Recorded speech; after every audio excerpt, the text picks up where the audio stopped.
आज का ये वीडियो किसी भी धर्म, किसी भी संस्कृति भी, किसी भी कल्चर, किसी का भी पार्ट नहीं है। आज का ये वीडियो पार्ट है सिर्फ मानव सभ्यता का, सिर्फ मनुष्य जाति का। हम हर दिन सुबह सोकर के उठते हैं और हर दिन के साथ हम कुछ नए लोगों से मिलते हैं, कुछ पुराने लोगों से मिलते हैं। कुछ ऐसे लोग होते हैं जो हमारा ख्याल रखते हैं, कुछ ऐसे लोग होते हैं जिनका हम ख्याल रखते हैं, और ऐसे ही हमारी जिंदगी चलती जाती है। फिर कभी हम अकेले बैठते हैं। जब हम अकेले बैठते हैं, हम सोचते हैं, हमें पुरानी बातें याद आती है, हमें हमारा गुजरा हुआ कल याद आ जाता है। हम फिर कभी कभी अपने भविष्य के बारे में सोचते हैं, ना जाने आगे क्या करेंगे, आगे कैसे क्या होगा, ये सोचते हैं और परेशान होते हैं।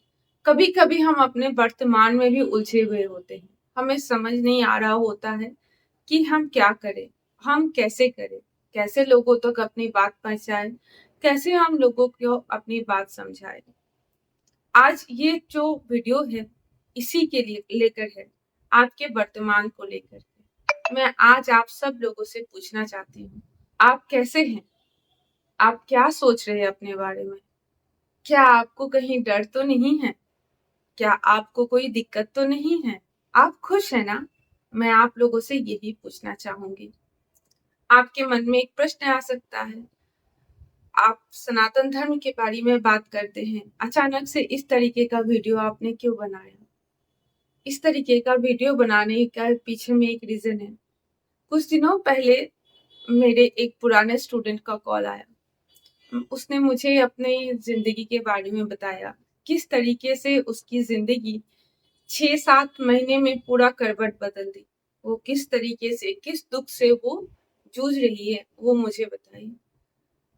वो मेरे से हमेशा से टच में थी, अचानक से उसके साथ टच छूट गया था। तो मुझे लगता था कि शायद वो पढ़ने लिखने में और भी व्यस्त हो गई होंगी, एग्जाम सामने में होगा, इसीलिए शायद वो संपर्क नहीं कर पा रहे। पर जब हम 7-8 महीने बाद उनसे बातचीत किए, तब हमको समझ में आया कि अगर वो हमें नहीं बताते, अगर हम उनको नहीं जानते, तो उन्होंने जो कहानी बताई है, वो कहानी हमारे लिए विश्वास योग्य नहीं था। ऐसा तो हम ये कहते, ऐसा तो टीवी में होता है, ऐसा तो मूवीज में होता है, ऐसा तो सीरियल में होता है। फिर भी जब भी मैंने उनको कहीं पे भी देखा, सोशल मीडिया में या फिर उनके व्हाट्सएप के डीपी में, हमेशा हंसते मुस्कुराते हुए ही देखा। तो इसके वजह से हमारे में मन में हमेशा से था कि वो खुशी होगी। कभी हम सोच भी नहीं पाए थे कि वो इतने बड़े दुख से उबर रही थी, वो अपने आप को कंसोल कर रही थी, वो अपने आप को इनहेल कर रही थी। जब मैं उसकी सारी बात सुनी, तो मैं संडे का वीडियो नहीं बना पाई। कुछ तो मैं भी ब्रेक लेना चाहती थी कि मैं बहुत दिनों से लगातार वीडियो बना रही थी, और कुछ उसकी बात सुनने के बाद मैं थोड़ा सा रुक सा गई थी। मुझे लग रहा था कि क्या ये जो हमारे समाज में इतने सारे धर्म हैं, सनातन कहिए, इस्लाम कहिए, क्रिश्चियन कहिए, या जो भी हमारे पास में जो भी धर्म है, तो इस धर्म का जो पर्पस है, क्या ये पर्पस पूरा कर पा रहे? क्या हम इन चीजों को सही तरीके से समझ पा रहे हैं? कहीं ना कहीं हमको जवाब मिला कि नहीं, हम चीजों को ना सही तरीके से नहीं समझते। कहीं ना कहीं हम गलत तरीके से समझते हैं, और गलत तरीके से समझने के वजह से हमारे ऊपर में उसका प्रभाव भी गलत पड़ता है। अगर हम किसी एग्जाम में जाकर के किसी क्वेश्चन का आंसर गलत लिख के जाएंगे, तो उसका जवाब हमको, उसके बिहाफ में नंबर भी हमको ना ही मिलेंगे, या फिर कोई बहुत दयालु टीचर होंगे तो आधा नंबर दे देंगे। तो गलत का रिजल्ट हमेशा गलत ही होता है। जब मैं उस इतनी खुशहाल मेरी स्टूडेंट को मैं देखी कि वो इतना दुखी थी, तब मेरे मन में आया कि हम सब लोग ऐसे ही करते हैं आजकल। हम अपने सो हम अपने आप से भी, हम अपने भाई से, बहन से, माता से, पिता से, पति पत्नी से, बॉयफ्रेंड गर्लफ्रेंड से, सबसे हम जो एक्चुअल है ना, वो एक्चुअलिटी को हम छुपाते रहे। हमें बाहर जाना होता है, हमें उसके पहले मेकअप करना होता है, या फिर अच्छे कपड़े पहनने होते हैं, जबकि कपड़ों का सिर्फ इम्पोर्टेंस इतना है कि वो आपके बदन को ढके। मेकअप की तो कोई जरूरत ही नहीं है, फिर भी हम मेकअप लगाते हैं। और ये मेकअप लगाते लगाते, ये अच्छे कपड़े से बदन ढकते ढकते हम बहुत अच्छे तरीके से अपने मन को ढकना सीख गए। हम अपने अपनों से बात करना भूल गए। कोई भी बात हम जा करके अपने परिवार से बता सके, ये बात हम भूल गए हैं।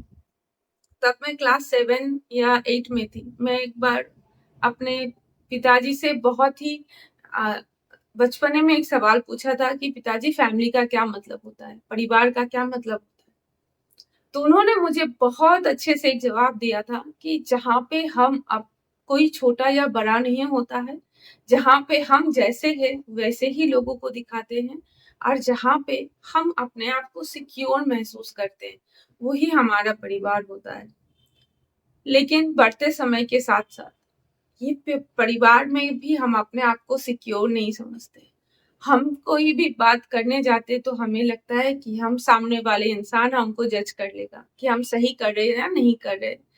होता भी ऐसा है, और इसी के लगातार इंस्टेंस के लिए लगातार हमारे साथ में ऐसा होने की वजह से क्या होता है कि हम इस चीज को मान लेते हैं, और हम इस चीज को मानने के बाद हम क्या करते हैं, हम अपने आप को शेयर करना बंद कर देते हैं, हम छुपाने लगते हैं। अगर आप देखेंगे कि जब एक छोटा सा बच्चा होता है, 10 साल 12 साल तक, वो लड़का हो या वो लड़की हो, दोनों में कॉमन से गुण होते हैं। लड़का लड़की दोनों ही मार खाने, डांट सुनने पे रोते हैं। दोनों ही हर एक बात पे मम्मी पापा को जाकर के परेशान करते हैं। हर एक बात मम्मी पापा के पास जाकर के 1000 सवाल पूछते हैं। लेकिन अचानक से बड़े होने के प्रोसेस में वो दोनों अलग आइडेंटिटी के, अलग इमोशन के, अलग फीलिंग्स के लोग बन जाते हैं। इसके पीछे में कोई और वजह नहीं है, सबका नॉन वजह ये कि उनका जो ट्रीटमेंट है एक उम्र के बाद अलग होने लगता है, और इसके वजह से उन दोनों का, लड़का और लड़की, दोनों बच्चे का जो रिजल्ट होता है वो दोनों बच्चे का रिजल्ट अलग होता है। हालांकि इस वीडियो के जरिए मैं आपको कुछ भी नहीं बताना चाहती कि आपको क्या करना चाहिए, आपको क्या नहीं करना चाहिए। आपके जो अंतरात्मा है, आपका जो विवेक है, ये आपका सबसे बड़ा सपोर्टर है। वो आपको हमेशा बताता ही रहता है कि आपको क्या करना चाहिए और आपको क्या नहीं करना चाहिए। इसमें मेरे हस्तक्षेप की कोई जरूरत ही नहीं है। बस मैं आपसे पूछना चाहती हूँ, आप कैसे हैं? आप जब फेसबुक पे अपना हंसता हुआ फोटो अपलोड कर रहे थे तब आप खुश थे क्या? जब आप इंस्टाग्राम में अपनी कोई बहुत ही फनी सी रील शेयर कर रहे थे तब आप खुश थे क्या? जब आप अपने लोगों को बीच में बैठ करके ठहाके मार के हंस रहे थे तब आप खुश थे क्या? आप ठीक है ना? आप खुश है ना जिंदगी से? आप कुछ करना चाहते हैं ना? आप क्या फील कर रहे हैं? आपको कोई परेशानी तो नहीं है? आप समझ पा रहे हैं ना खुद को? आपको खुद से मोहब्बत तो है ना? आपको कैसा लग रहा है? आप जैसा भी फील कर रहे हैं, जो भी फील कर रहे हैं, आप मुझे कमेंट सेक्शन में बता सकते हैं कि आप कैसे हैं, और मैं आप सब लोगों के कमेंट्स को पढ़ूंगी। अगर बहुत ज्यादा भी हो गया गलती से तो भी पढ़ूंगी, और मैं आप सब लोगों से जानना चाहती हूँ आप कैसे हैं। ठीक है ना? सही में आप खुश हैं ना, या सिर्फ लोगों को दिखाने के लिए खुश हैं? यकीन मानिए, अगर आप सही में खुश हैं, दिल से खुश हैं, तो मैं आपके लिए दुआ करूंगी कि आप हमेशा ऐसे ही खुश रहिए। अगर आप खुश नहीं हैं, अगर आप मन ही मन उदास है, तो मैं ईश्वर से प्रार्थना करूंगी कि आपको शक्ति दे और आपको खुश होने की लिए मदद करें। आप पूछ सकते हैं कि आप कैसे हैं, आप ये बता दीजिए। मैं खुश हूँ। मैं अपने पारिवारिक तौर से बहुत खुश हूँ। मेरे पति बहुत अच्छे इंसान है। मेरा बेटा भी मेरा बात सुनता है। मेरे माता पिता मुझसे बहुत प्यार करते हैं। मेरी 2 बहनें हैं, वो लोग भी मेरे से बहुत प्यार भी करते हैं और मेरी इज्जत भी करते हैं। पर एक जगह पे मैं बहुत दुखी हूँ। प्रोफेशनली मैं कहीं ना कहीं दुखी हूँ। बहुत दिन हो गया प्रमोशन नहीं हुआ। सैलरी जहां से स्टार्ट की थी लगभग वहीं पे है, 10-12 साल काम करने के बाद भी। बीच में जितने सारे भी मल्टीपल चीजों को मैंने ट्राई किया, सब फेल हो गया। अभी कभी कभार डर लगता है कि कुछ भी करूंगी अगर सब वो भी फेल हो गया तो। बाकी सब ठीक है, बाकी मैं ठीक हूँ। मैंने अपना बता दिया, आप भी अपना बताइए, आप कैसे हैं? नमस्कार।